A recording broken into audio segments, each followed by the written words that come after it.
Я написал гимн Локомотиву, любимой команде моего сына.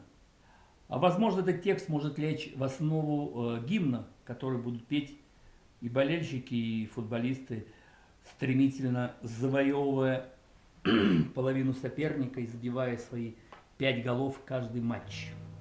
Локомотив, свисток звучит, чужих полей траву сминая, команда вечно молодая, подняв пары, вперед летит. Кто победит, кому фортуна победным мяч преподнесет? Нет рельсов, шпал, но все сметая, Локомотив вперед идет. Удар!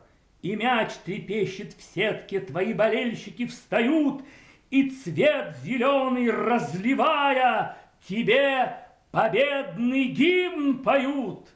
Отлично.